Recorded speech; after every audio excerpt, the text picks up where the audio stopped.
ମୋର ସବୁ କଳାକାର ଭାଇ ଭଉଣୀମାନଙ୍କୁ ଅର୍ଚ୍ଚନରେ ବିନମ୍ର ମୁଣ୍ଡିଆ ଏତେ ସୁନ୍ଦର ତମେ ଏତେ ଭଲ ପାଇବେ ଏତେ ସ୍ନେହ ସେଟା ମୋ ଜୀବନରେ ମୁଁ କେବେ ସ୍ୱପ୍ନରେ ଚାହିଁଲେ ବି ଭାବିନଥିଲି। ସେଥିପାଇଁ ମୋ ତରଫରୁ ନମସ୍କାର। ବହୁତ ବହୁତ ଧନ୍ୟବାଦ। ଦୀର୍ଘ 6 ରାତି ଧରି ଆପଣମାନେ ଆସି ମୋ ମଞ୍ଚ ପାଖରେ ଉପସ୍ଥିତ ରହିଲେ।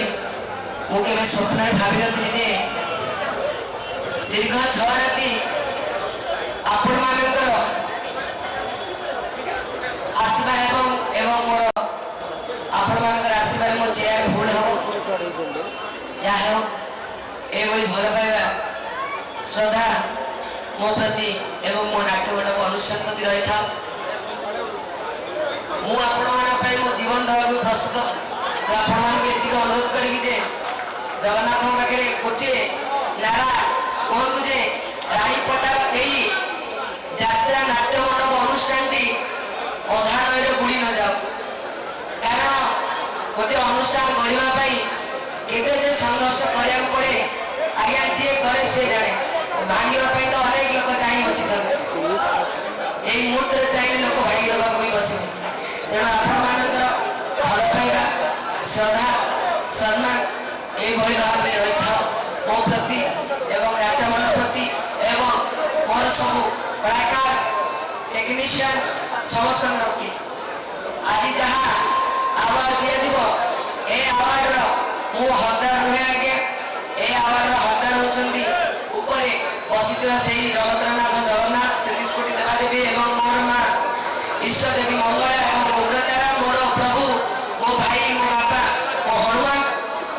ତାପରେ ମୋର ଅନୁଷ୍ଠାନର ସବୁ କର୍ମକର୍ତ୍ତା ଭାଇ ଭଉଣୀ ଯେଉଁମାନଙ୍କର ମୋତେ ଏତେ ଭଲ ପାଇବା ଏତେ ସପୋର୍ଟ ଏତେ ସମ୍ମାନ ଏତେ ସ୍ନେହ ଏତେ ଶ୍ରଦ୍ଧା ମୋତେ ଅଜାଣି ଦେଉଛନ୍ତି ଯେ ତାଙ୍କ ସ୍ନେହ ଶ୍ରଦ୍ଧା ଭଲ ପାଇବା ସମ୍ମାନ ଆଗରେ ମୋ ମୁଣ୍ଡ ତଳୁ ହେଇଯାଉଛି। ବହୁତ ବହୁତ ଧନ୍ୟବାଦ। ତମେ ଏତିକି କଳାକାର ମୋ ଅନୁଷ୍ଠାନରେ ଅଛ ଏତେ ସୁନ୍ଦର ସମ୍ମାନ ମୋତେ ଦେଉଛ ଏତେ ଭଲ ପାଇବା ମୋତେ ଦେଇଛ ଏତେ ସପୋର୍ଟ ମୋତେ କରିଛ। ଯାହା ହଉ ମୋର ସବୁ କଳାକାର ଭାଇ ଭଉଣୀମାନଙ୍କୁ ଅର୍ଚ୍ଚନରେ ବିନମ୍ର ମୁଣ୍ଡିଆ ଏତେ ସୁନ୍ଦର ତମେ ଏତେ ଭଲ ପାଇବେ ଏତେ ସ୍ନେହ ସେଟା ମୋ ଜୀବନରେ ମୁଁ କେବେ ସ୍ୱପ୍ନରେ ଚାହିଁଲେ ବି ଭାବିନଥିଲି। ସେଥିପାଇଁ ମୋ ତରଫରୁ ନମସ୍କାର। ବାକି ରହିଲା ଆପଣମାନଙ୍କୁ ନମସ୍କାର କରିବି ନା ଟୋଟାଲ ଦଣ୍ଡବତ ହେବି କିଛି ବୁଝିପାରିବି। ମୁଁ ଜାଣିଛି ମୁଁ ନମସ୍କାର ନ କଲେ ବି ଦଣ୍ଡବତ ନହେଲେ ବି ସମସ୍ତଙ୍କର ହୃଦୟ ଭିତରେ ମୁଁ କୋଉଠି ନା କୋଉଠି ଘର କରିଛି। ସେଇ ସ୍ନେହ ଯୋଉ ଶ୍ରଦ୍ଧା ଦୟାର ଭଲ ପାଇବା ଆପଣମାନଙ୍କର ଯୋଉ ମୋ ପ୍ରତି ଅଛି ସେମିତି ରହିଥାଉ।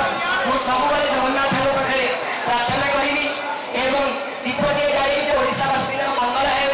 ଏଭଳି ଭାବରେ ମୋତେ ଆଶୀର୍ବାଦ କରନ୍ତୁ। ମୋ ଅନୁଷ୍ଠାନ ଆଗକୁ ଯାଉ ଏବଂ ଏଇ ପଇସାରେ ପୁଣି ଆଜି 20,000 ଲୋକଙ୍କୁ ଖାଦ୍ୟ ବଣ୍ଟନ ହେଲା। ପୁଣି ଦିନ ଆସିବ 1,00,000 5,00,000 10,00,000 ଲୋକଙ୍କୁ ଖାଇବାକୁ ଦିଆଯିବ। ତେଣୁ ଏ ଅନୁଷ୍ଠାନ ପ୍ରତି ଆପଣମାନଙ୍କର ଶ୍ରଦ୍ଧା ରହୁ। ଆପଣ ନାଟକ ଶେଷ ପର୍ଯ୍ୟନ୍ତ ଦେଖିବେ। ସବୁଠାରୁ ଧନ୍ୟବାଦ ସବୁ କମିଟି ମେମ୍ବର ଭାଇମାନେ ଯେଉଁମାନଙ୍କର ଚେଷ୍ଟା ପ୍ରଚେଷ୍ଟାରେ ଏଇ ଅନୁଷ୍ଠାନଟି ମୋ ଆଗକୁ ଯାଇଛି। କାରଣ ଏଇ ଅନୁଷ୍ଠାନର କିଛି ଲୋକଙ୍କ ପଇସାରେ ମୋ ଅନୁଷ୍ଠାନ ତିଆରି ହେଇଛି ଆଜ୍ଞା। ଆଜି ଯଦି ମୁଁ ଆସିପାରିଛି ସବୁ କମିଟି ମେମ୍ବର ଭାଇମାନଙ୍କ ପାଇଁ। ଆପଣ ଜାଣିଥିବେ ଯେ ଅନୁଷ୍ଠାନ 2019ରେ ଜାଗା ବନ୍ଦ ହେଇଯାଇଥିଲା। ଆପଣ କୁହନ୍ତୁ 2019 ଏବଂ 2026ରେ କେତେ ଡିଫରେନ୍ସ ହେଲାଣି। ତା ଭିତରେ ଏ ଅନୁଷ୍ଠାନରେ ଯାତ୍ରା ପାର୍ଟି ପଡ଼ିନଥିଲା କୌଣସି ପ୍ରୋଗ୍ରାମ ହେଇନଥିଲା। ପ୍ରଭୁଙ୍କ ଦୟା ମେଳନ ପଡ଼ିଆରେ ପୁଣି ହେଲା। ଆସନ୍ତା ବର୍ଷ ଯଦି ମୁଁ ଭାଗ୍ୟ କରିଥିବି ଆପଣମାନଙ୍କର ଥିବ ମୋ ପ୍ରତି ଭଲ ପାଇବା ପୁଣି ମୁଁ ଏଇ ଅନୁଷ୍ଠାନରେ ଆସି ପୁଣି ଆଉଥରେ କାମ କରିବି ଏବଂ ମୋର ମ୍ୟାନେଜମେଣ୍ଟ ମୋର ସବୁଠାରୁ ଟେକ୍ନିସିଆନ ପିଲାମାନେ ସମସ୍ତେ ମୋତେ ବହୁତ ସପୋର୍ଟ କରନ୍ତି। ମୁଁ ବିନା ଦଣ୍ଡରେ ଆସିବେ ସେମାନେ ମୋ ଟେଣ୍ଟ ବାନ୍ଧି ଯାତ୍ରା କରେଇ ଦିଅନ୍ତି।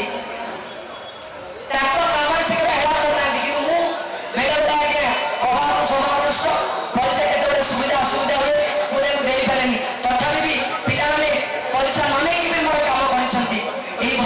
सब टेक्निशियन को रहा दरकार तेणु मु दीपक सार को अनुरोध करी पापड़ को आसवे नाट्यकार दीपक जेना आपण माने जाइछथि वर्तमान युव उपयोगिता जे आपण माने पाखरे भल भल नाटक देई मनोरंजन करछथि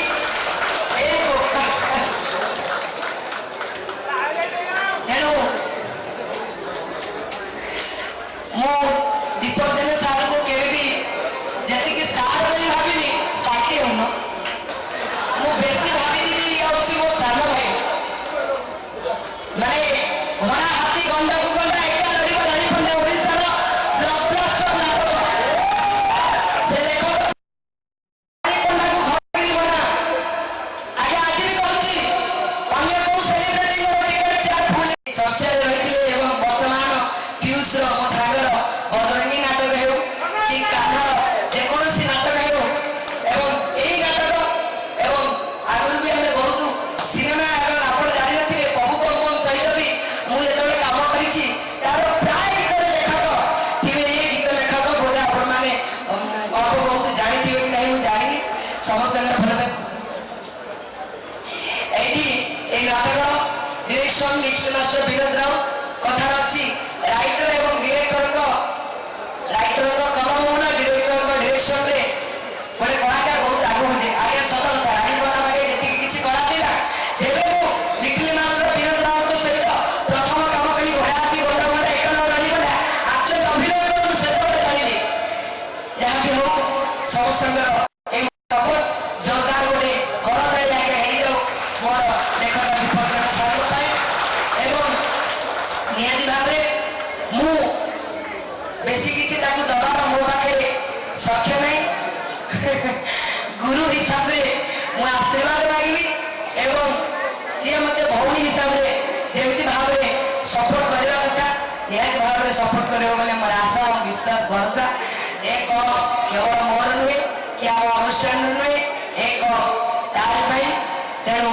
समस्त गोटे जोरदार कर ताली दियो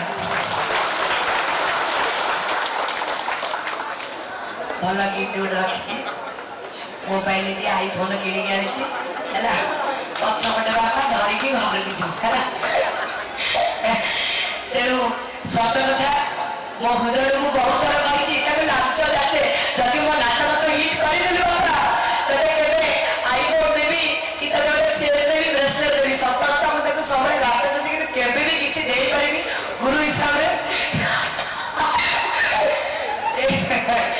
नाई नाई बढ़े कहवानी तेणु गोटे भौणी हिसाब से एवं शिष्य हिसाब से नियति पारे बाबा बेसी ना छोटे आईफोन आनी ग्रहण कले खुशी लगे धन्यवाद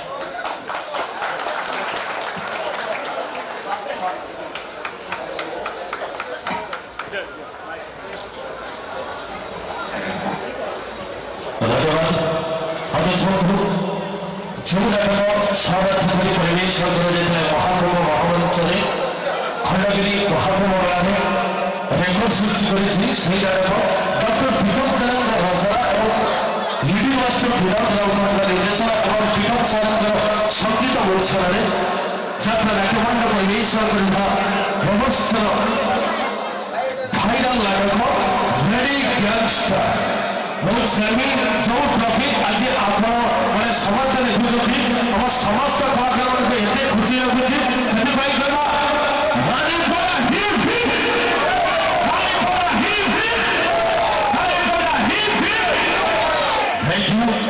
विशेषकर जो अंचल जो कमेटी एत सुंदर मोबाइल देते अनंत केशरी देव सांस्कृतिक युव परिषद अनंत केशरी देव सांस्कृतिक युव परिषद जागरण मेला all members of